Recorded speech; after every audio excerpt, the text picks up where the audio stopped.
Welcome to Liner Notes. My name is David Bixler. After more than 30 years as an omnipresent sideman on the New York City jazz scene, trumpeter John Bailey decided it was time to step out as a leader. So in 2018, he recorded his first record, In Real Time. This was followed in 2020 with Can You Imagine? And now in 2023, he has released Time Bandits, George Cable, Scott Colley, and Victor Lewis. In this episode of Liner Notes, John talks about his music and the patient path that led to his first recording as a leader.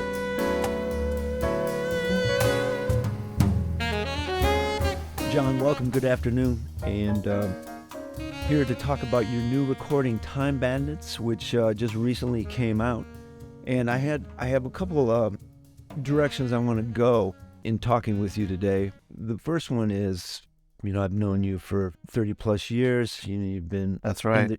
in the trenches in New York as a trumpet player everyone knows, like doing some high profile gigs with Ray Barretto and a lot of stuff with Arturo O'Farrill. And 2018, you come out with your first record as a leader. And That's right. then another one, that one was called In Real Time in 2020, Can You Imagine? And now this new one, Time Bandits, in 2023.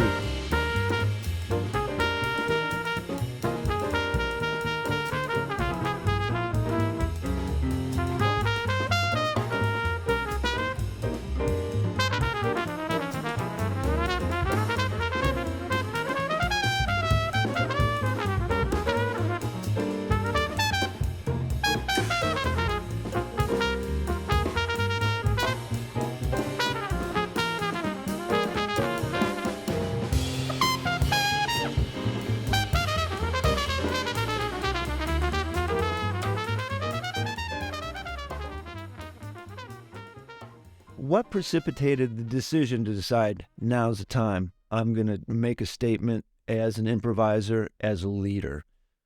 I always loved being a sideman. I just relished in it. And I was very, very satisfied to do just that. And then, time marches on, doesn't it? So next thing I wake up one morning, I'm 48, 49 years old. And I've got all these tunes piled up from 1991, as far back as then.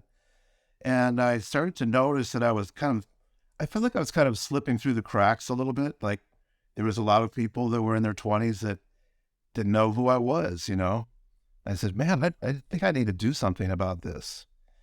So and plus, my son, I wanted to do something nice for him. So I wrote a tune for him for his 13th birthday on that effort. Plus, I was enjoying playing with this, John Hart was a dear friend of ours, and the great pairing of John Hart and Cameron Brown. And I'd done some playing with them, and I just you could just relish in them harmonically and rhythmically, Then you add Victor Lewis to the mix, and you got a winning spin, as they say in Hot House magazine. Shout out to Gwen. And and so I made the record on the eve of my own birthday. My son's birthday is January 4th. Mine is January 5th. So I recorded it, I believe on January 3rd, and then on his birthday I recorded his tune. And then I went home and I enjoyed my birthday knowing I had finally made a record after all these years. And that record was all about the original material, man, because there was so much of it piled up. And so I forget how many tunes are on that record altogether, but 7 of them are originals. Was it hard to decide which ones you were going to do if you had amassed a library over 3 decades? It wasn't that hard because I pretty much knew what I liked and what I didn't. And I had rejected many, as you know, as a composer yourself. Rejected so many things over the years. I had written this tune. I used to have a band with Gary Campbell in Miami. It was a great band. Ronnie Miller was playing, the great composer and pianist Ronnie Miller was playing piano in that band. Jeff Grubbs, who plays with the Pittsburgh Symphony now, he was the bass player in that band. And Steve Bagby, the one and only Steve Bagby, was our drummer. And then later we had J.B. Floyd, who was also the composition department of University of Miami. He brought in his original material. Campbell, of course, is a prolific composer. And so we had all these compositions rollicking about. And the thing is, man, I was swimming in their wake in those days. I had some ideas, and I took Ronnie Miller's composition class, and that's an incredible experience, by the way. Anybody who hasn't checked out Ron Miller, go in and take a deep dive. And so I had all these ideas floating about, and we were going to like the IAJE conventions and playing big concerts. And I remember one concert we did, Danilo Perez and Tim Higgins were in the audience. Just talk about like high profile, you say, right? That was pretty deep. And I had this one tune, which I'd written, which I hated this tune. I had called it The Lie. Everyone thought I was referring to the Long Island Expressway, but I was referring to things that aren't true. Let's just leave it at that. And, but I didn't. Well put. I would right. You know what I'm saying? So I wrote an intro for that tune, which I thought was really cool. And then I had this little vamp thing going, and then I wrote a melody which I didn't like, and then I felt that it needed a bridge and a release, and I hated the bridge. It just but we ended up performing it anyway, and everyone else seemed to like it, but except for me. So that tune never saw the light of day. But if you check out my second record, the title track, Pebbles in the Pocket, the lick that I use as the intro is the send-off for the solos. And the lick that I used at the very end remained at the very end of that tune. So I repurposed it and turned it into something that was satisfactory. But as you know, sometimes you sit down when you're forcing, like in those days I used to force. So I would sit down and lock myself into the studio, and I'd spend 11 hours in there, walking around in circles and coming up with 4 bars. And realized that, knowing myself a little bit better after that wasn't the process that was going to get me there. Right. So after time, you were able to recycle that and use it. Yeah. Yeah, I think it would count to about 4 or 5 bars, Yeah. but I labored over for 2 days. All right. So I felt like, almost it was my duty to present it, because I spent so much. Then, so your first record comes out, and where does that place you, like looking for gigs for your band, for your music? Are you finding that difficult? I haven't pursued it, to be honest with you, beyond working with my ongoing relationship with Spike Wilder. So I do have 2 dates in the book in March for Smalls. March 24th and 25th. He gives me the whole weekend. He's done that in the past, and the plan is to go in there with George Cables and Victor Lewis and Scott Colley, who are my rhythm section, and present this music.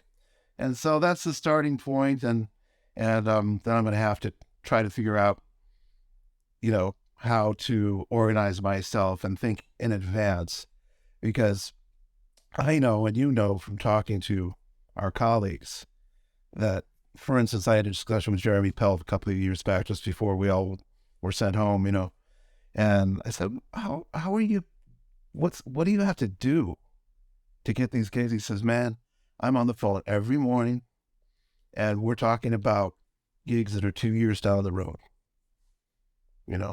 He starts 1.5 years, 2 years out, minimum time. And we're talking about putting a European tour together. The last discussion I had with Randy Brecker, he was going out on his own a lot as a soloist because they couldn't afford to bring the rhythm section. So, on one hand, I feel super grateful to have lived in New York in the 90s and been in other people's touring bands when the scene was the culture was a little different. And it seemed to me that there was a lot more opportunity then. And hopefully I'm wrong about that. But I'm going to see what this record does and see if it takes hold and generates some interest. And hopefully, as I've done in the past, which led to me not making a record till I was 50, wait around and see who comes to me and, calls upon me, Yeah. Sometimes that's not the most productive, no? No, it didn't work out that way. And I did receive lots of opportunities, but they just, Oh, really? they just, I'm talking about to record. Oh, okay. Gotcha. Gotcha. Back in the 80s, as far as back as 88, GRP contacted me because I'd won that, Downbeat has those awards for college kids. And so they made, best instrumentalist or whatever that's called in 1988. And that actually let Rayburn Wright, man, called me up, said, call GRP Records. They want you to be like the next voice of Nelson Rangel or smooth jazz. So I made a demo, and I was gonna, because I love those Al Jarreau records, and all that crossover stuff. I loved Grover, of course we all loved Weather Report. Yeah. And that was the Ed Stave Sanborn, as we speak, those records like that, early Marcus Miller production. Those are great records in my estimation. So I figured, this is a good trajectory for me. Let me see what I can do about this, because I do adore, that material, that sort of crossover vibe. So I did a demo, and I went in, presented the demo, and the guy said, I believe the words were, "It's too jazzy." And I had already gone as far in that direction as I could ever see myself going, and it's sure, of course, being me, there's chromaticism in it, and there's, funky grooves, and play a lot of syncopation and stuff like that, which is, and so I actually instinctively put a monkey wrench in it, and said, well, I tell you what, this is not really what I'm about anyway, so here's a tape. And I just played a concert with the Rangers Holiday Orchestra, and J.J. Johnson was the guest. And J.J. Johnson called us up, and we got to play three horns in rhythm on a blues. And so I had a recording of that, and I had a picture of me sitting in with Woody Shaw in 1985 in Toronto. And I gave him that. I said, this is really what I'm about. And here's a demo that I had made, which was completely another, super hard bop, stretching. And he said, oh, we could sell this in Japan. Yeah, well, I'm going to work on that. And I never heard from him. And that was the end of that. Then there's other people I won't mention that approached me, and the deal was always they wanted to tell me who to play with and what tunes to play. And so I rejected those offers. So it's not like people weren't coming to me and saying, hey, let's do this, let's do that. It's just, I guess I just wanted to wait until it was all right. And it turns out that I had to do it myself for it to be satisfying,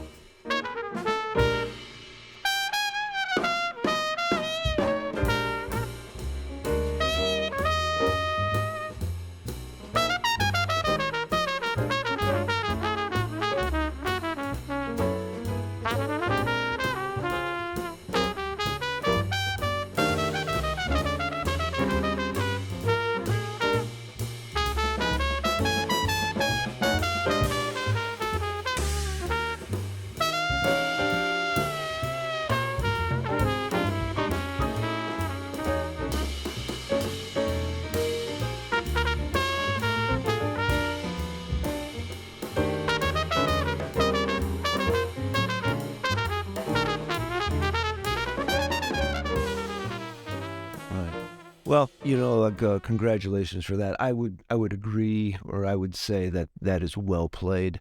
You have to stick to your conviction of what you want to do. And obviously there would be a lot of people that would say, you could have been Grover Washington of the trumpet. You're a fool. Why didn't you do it? And you know what's funny, man, is during when he was sort of trying to direct me into this is more of what we're looking for. In those days, it was all cassettes, right? So he had my cassette, and he went over to a shelf, and he pulled off a cassette off the shelf. This is what we're more of what we're looking for. And he put it in, he played for me. I'll give you one guess who it was. It's probably Bodie. It sure was. Yeah. And he was, let's face it, Chris Bodie's trajectory from the get was to go that direction. Yeah. He knew himself. He knew that he wanted to go there. Yeah. And I knew myself, and I knew that this is as far as I can go, and I can't take it any further towards the pop end. Right. Or I'm just not going to be satisfied. Yeah. And that's not that I don't love playing and listening to that music. Yeah.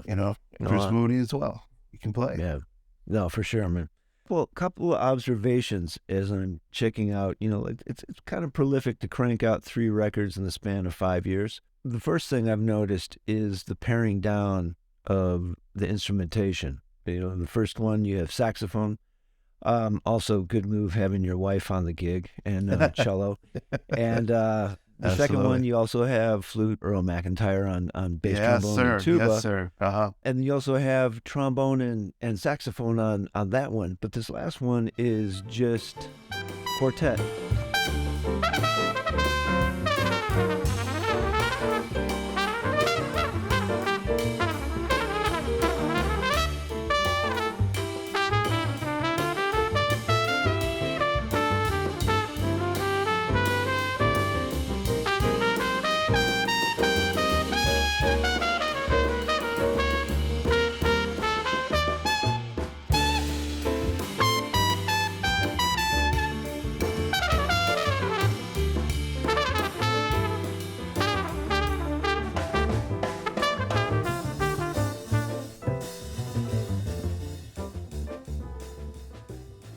Like in the canon of records, they're not that many. I mean, of course, there's some like iconic records that are just trumpet quartet, but most of the time it's a quintet with 2 horns.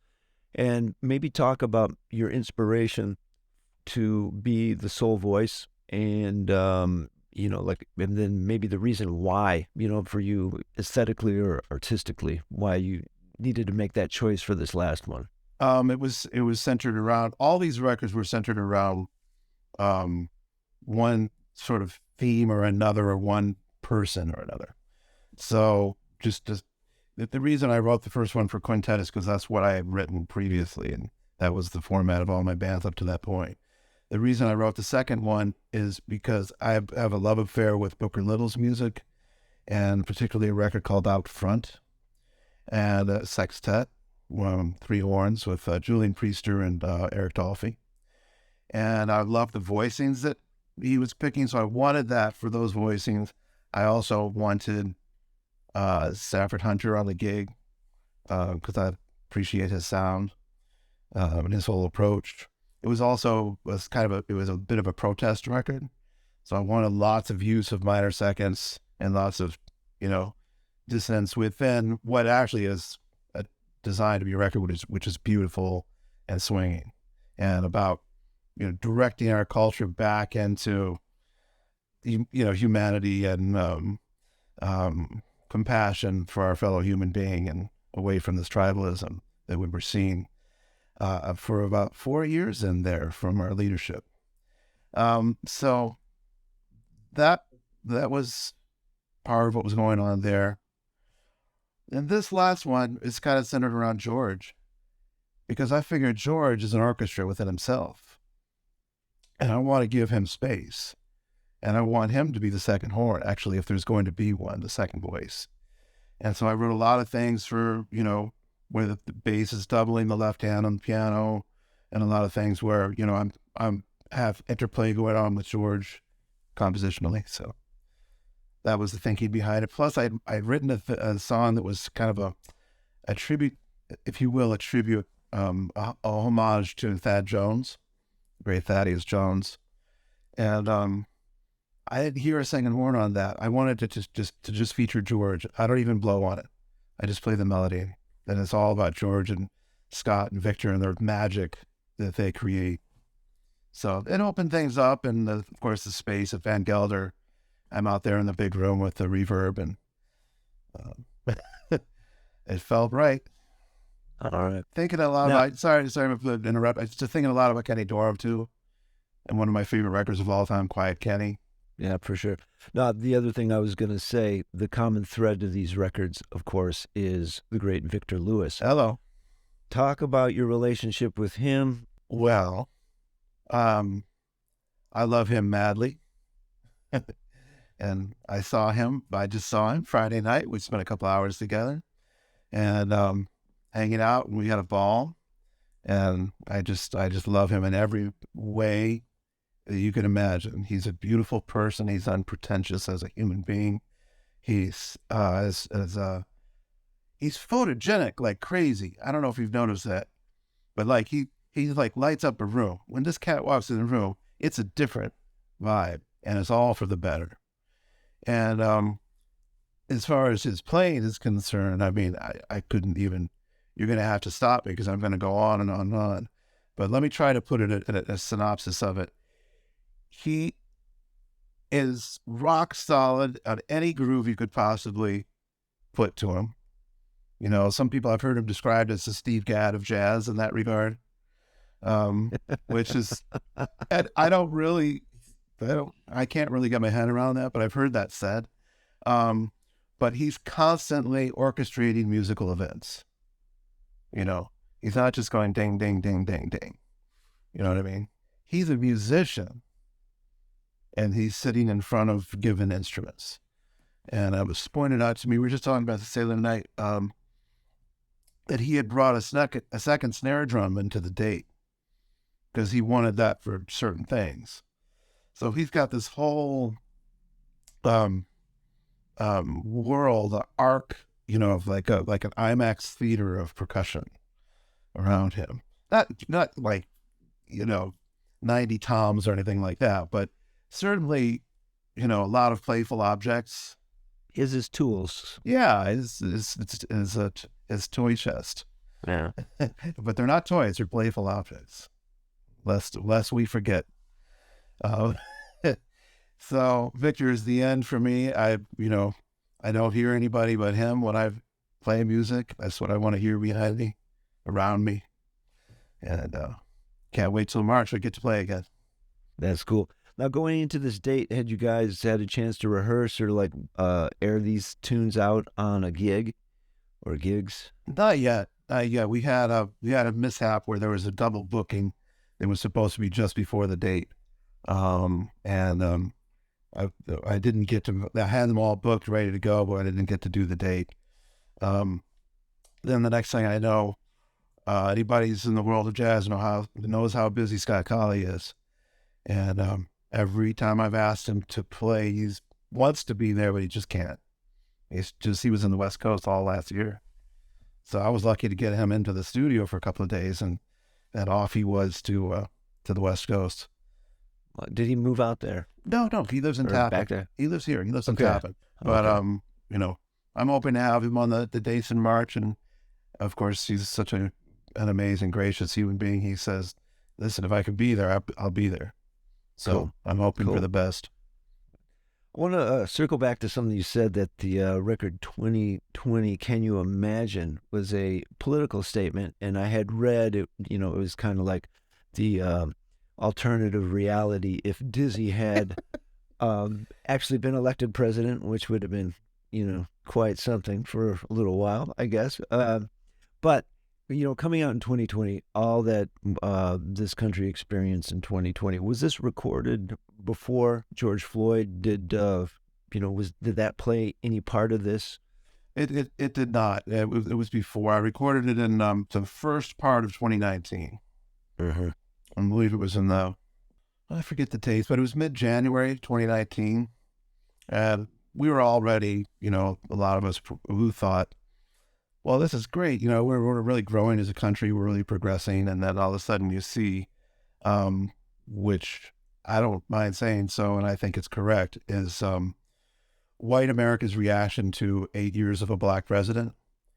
And you see that rear its ugly head. And all of us I was, I guess, delusional. I thought we were already there, man. Like we've moved on from all that, and then here we go. And then, the presidency reflecting that. And then I just figured I couldn't just sit there. I had to do something. And so the whole idea was that it was twofold, because one, you've got Dizzy Gillespie, who was, in my estimation, one of the great Americans of all time. If you look at every aspect of his life, all he was about was something great and something beautiful, and then something about peace and world culture and humanity and United Nations Orchestra. He was the first ambassador of jazz. People don't realize that. In 1957, he was the first ambassador to jazz, and he went all over the world with a big band with Paul West and them. And Lee Morgan. I believe Lee Morgan. I know they did the Newport gig. I'm not sure if Lee was on the road with them or not. But they did a whole tour.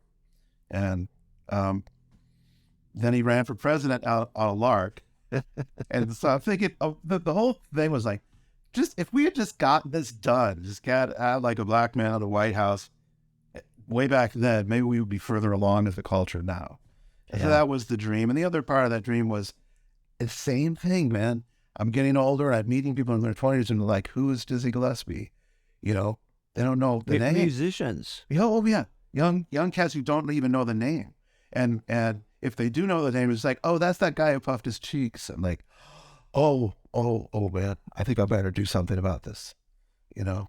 So it just all came together like that. It just felt like the right thing to do. And I went out and bought 200 or 300 campaign buttons. And I presented the camp, like if I were able to see you, we are not in the same room right now, but next time I see you, man, I'm going to give you a copy of Can You Imagine? ? By the way. And it comes with the Dizzy Gillespie for President campaign button. And if you can look on, shout out to Bruce Harris. I had seen Bruce Harris at a rehearsal for Jimmy Heath's big band. And I laid one on him. And then I checked out, you know, the show that Emmett Cohen has? Yeah. And I saw him on the Cohen show doing some Dizzy tunes and wearing my button. Well, his button, because I gave it to him. But I was like, yeah, man, you know, that made me feel good. That's super cool. It's all just for fun and to amuse ourselves. Well, I mean that part is, but I think what you're saying is very real, even though, you know, a lot happened that Memorial Day weekend of 20. You know, I think you're right in, you know, in having Obama for president. I think a lot of people, you know, a lot of jazz musicians who are cognizant of, you know, where this music came from, you know, thought, okay, this is cool. But, you know, like myself and many people I've talked to, like when this happened, we had to kind of do a reevaluation of, you know, reality, even like internally, like, you know, things that I believe, things that I suppose were happening around that really weren't happening, and the things that were happening was an ugly reality. Yes, and Victor made a good point the other day. We're talking about this. He said, I thought our generation was a really cool culture. And I said, I would have to agree with you, because he was born in 1950. So they attempted to draft him in 1968. And he was a student, so he didn't have to, you know, sort of.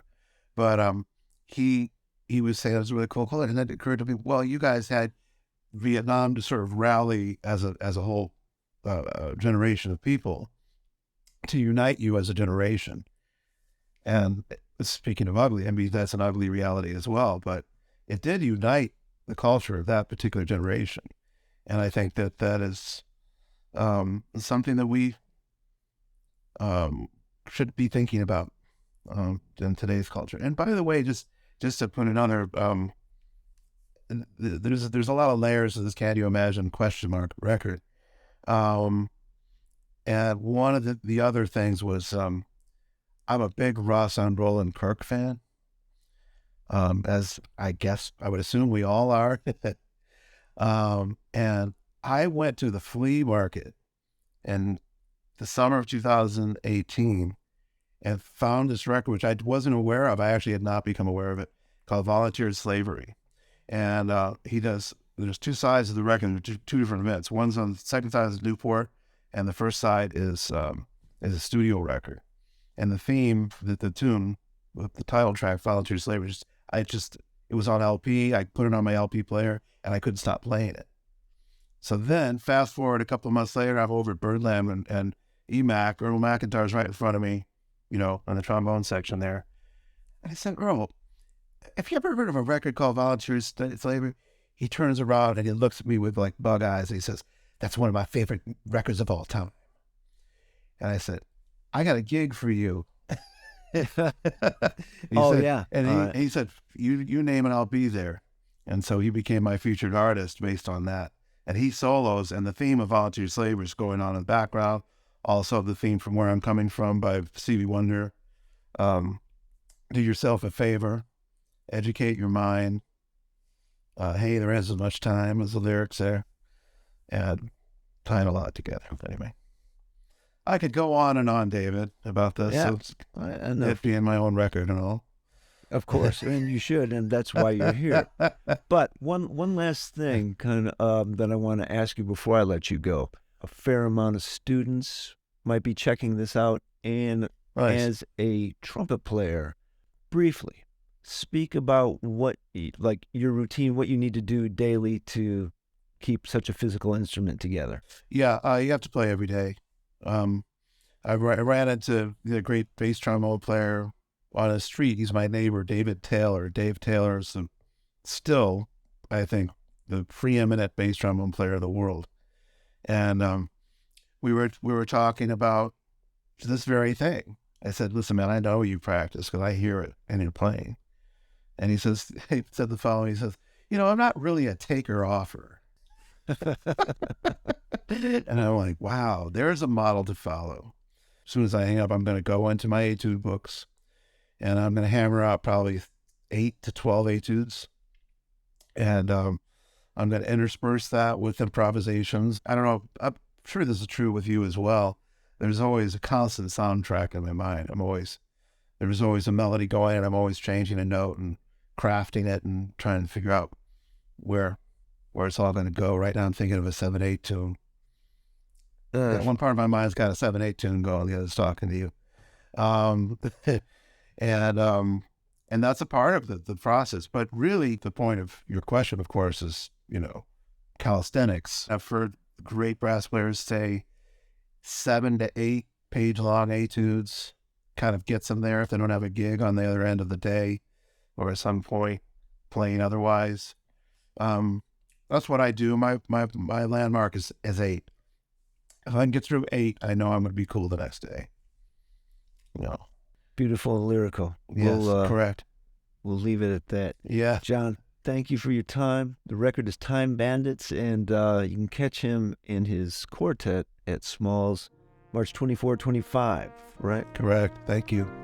All right, congrats on the record. Good to see you. Thank you, David. I appreciate you, man. Liner Notes is grateful for the support of Van Doren Reeds and Mouthpieces. Be sure and check out the Van Doren Advisory Studio in New York City for all your sound sculpting needs.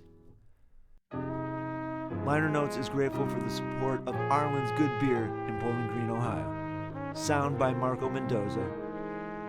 The theme music is No FOMO, Mofo by yours truly. Produced by David Bixler. Be sure and subscribe to Liner Notes wherever you find your podcasts. If you like what you hear, I ask that you consider supporting Liner Notes financially. You can do this by going to the Liner Notes tab at davidbixler.com. Thank you for your consideration.